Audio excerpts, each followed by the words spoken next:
Hello everyone, I'm Sister Pauline Dundon, a Sister of St Joseph in Western Australia. I've been a primary school teacher, a parish pastoral worker and now a Catechist Coordinator. This year we are celebrating the 10th anniversary of the canonisation of St Mary of the Cross Mackillop.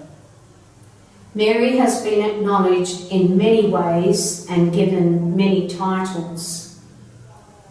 One that has always stayed with me is the one which says that she is a saint for all times and for all people. She is a person or a model that is as relevant to us now as she was to the people of her day. Mary has also been referred to as an ordinary woman who lived an extraordinary life. Perhaps one of the most extraordinary things about her life is that it was lived in the time of our history when women weren't really visible, let alone leaders. Women of that era were mainly in the home, raising families.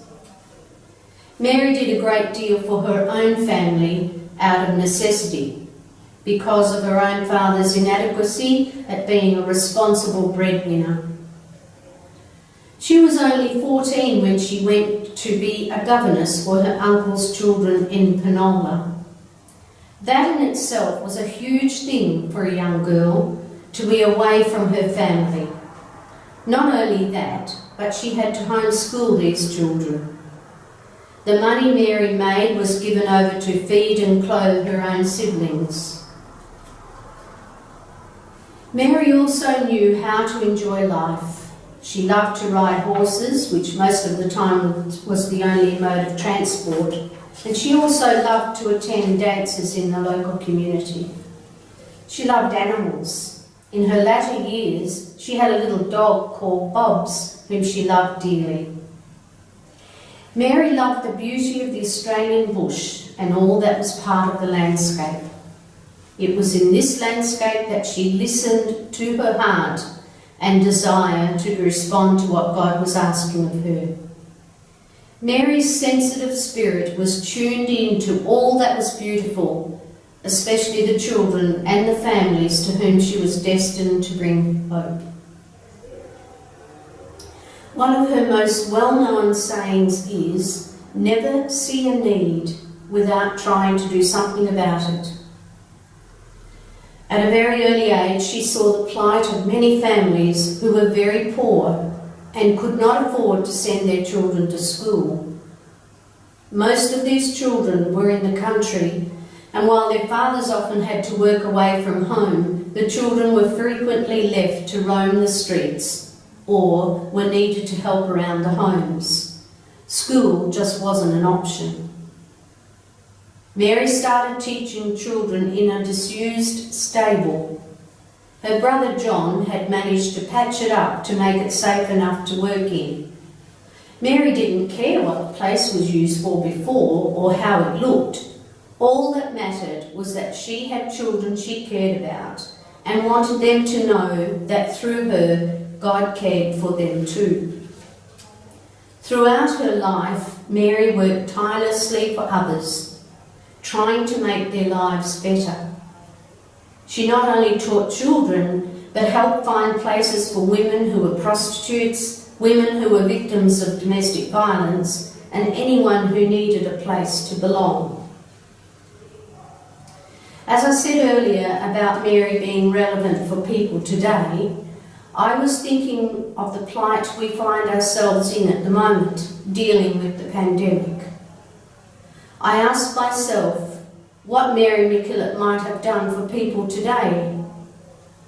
I'm quite confident she would seek out those who are really struggling because they are without an income, homeless people who have nowhere to go, and are very vulnerable to the COVID-19. I also know that she would find ways to share her food and find clothing for those who were without. St Mary of the Cross would also seek out those who were feeling lonely because of the isolation imposed on them through the pandemic. At this point, let's pause for a few moments and you can ask yourself, what do you think St. Mary of the Cross would ask you, the people of East Timor, to do for the people in the neighbourhood right now?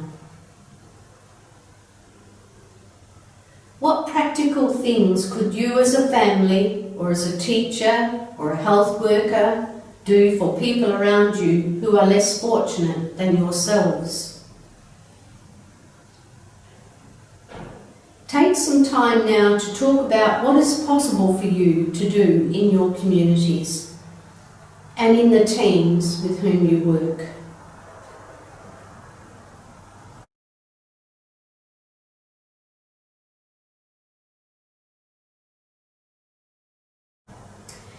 Having had a chance to talk to your friends, share some of your reflections with the main group. Depending on the number of people, take at least 15 minutes for this activity.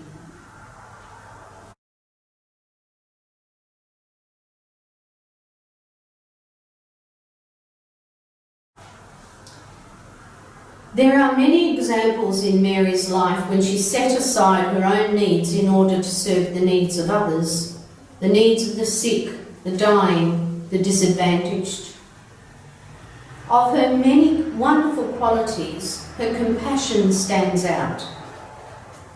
For example, Mary loved to visit the little boys in the Kincumber orphanage. And there was a time when there was a small boy who loved Mary, obviously, and he was dying, and he asked for her to come to him. And Mary was away at the time, and she had to travel by boat up the coast, and it was a very stormy and very hard trip to make, but Mary made it, and she was with the little boy at the time of his death, and she also carried out the funeral because there were no priests available. And another one was a time when she really showed her compassion to one of her own sisters who was badly burnt in a fire in near Port Augusta in South Australia, and she travelled all day to get to a place to borrow someone's horse to ride to this place, to the convent, where this woman was very badly burnt. However, the farmers took pity on her and actually drove her the very next morning. And again, she was at the bedside of the young sister who was very badly burnt, and she died while Mary was there. And there are many other stories that one could share where Mary put her compassion into action. When we reflect on Mary's qualities, we note her faithfulness to God and to the vision she and Julian Tennyson Woods were following.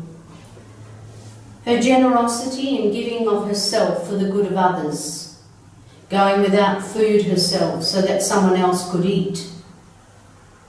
Her strong and determined will that enabled her to keep being faithful and to be strong in the face of adversity. She was a very holy person. She lived her life with complete trust in what she believed was her call in life. And her relationship with God was reflected in the way she treated all people with love and compassion. I recall hearing the story that after she had been buried in the cemetery, the people who visited her grave kept taking handfuls of soil home with them, believing she was a holy person. At the time of her death, the Cardinal said that he believed he had officiated at the deathbed of a saint. I will conclude with what I think is the most endearing of her many qualities, compassion, and I've mentioned it before.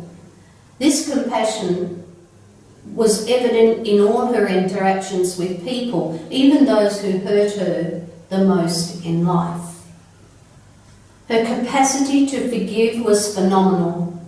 Never once did she talk about or seek revenge for the horrible untruths that were spoken about her, And following her public excommunication, Mary put her utmost trust in God and waited her time until the church lifted the ban. In this final session, decide how much time you need for the following suggestions. And you may like to choose one of these suggestions to work on, or work with all the suggestions over a period of time. So the first one that I'd suggest that you might like to look at is reflect on Mary's qualities and take time to discuss in your teams which quality you could highlight as something you could use by way of living out this quality. Use your computer or paper to illustrate one of Mary's qualities you admire and want to emulate in your work. There may be something you have heard in this YouTube that you would like to know more about. An example might be to research the times that she was falsely accused of something she didn't do and how she showed forgiveness in that situation. Start now to look up more of her story using the books you have or go online. Make a poster of her many sayings. These too can be found online or on the Josephite calendars. Using all the beautiful colours you have available, in marker pen, pencil or paint, create a picture of what you consider the main theme in Mary's life. You might like to write a poem on some aspect of her story.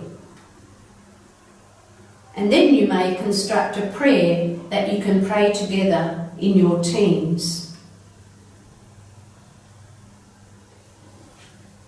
And by way of conclusion, I would like to share a song with you that is about Mary Mackillop and her very well-known saying, "Never see a need without trying to do something about it."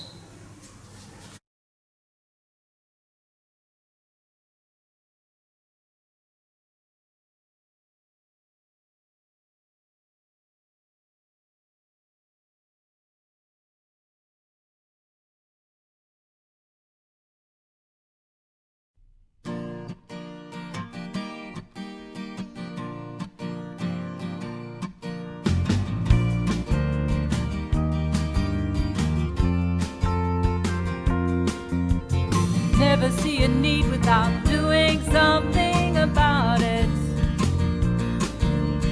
Never see a need without lending someone a hand.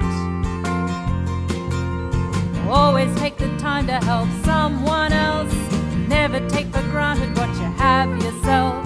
So take a little time and just share a little love around. Never see a need without doing something about it. Never see a need without lending someone a hand. Always take the time to help someone else. Never take for granted what you have yourself. So take a little time and just share a little love around. Help those in need. Reach out to the poor.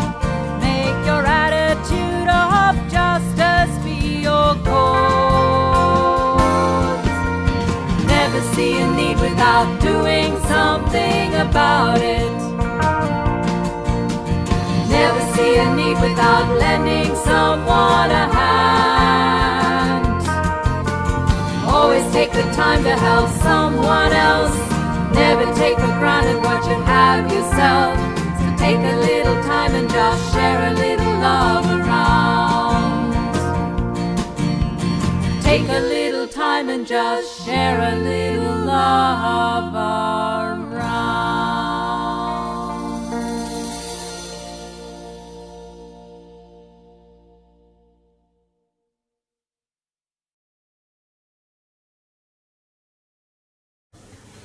Thank you everyone for your presence here today. It's been my pleasure to be with you and share my reflections. I wish you well now as you research more of her story and make her story part of your own.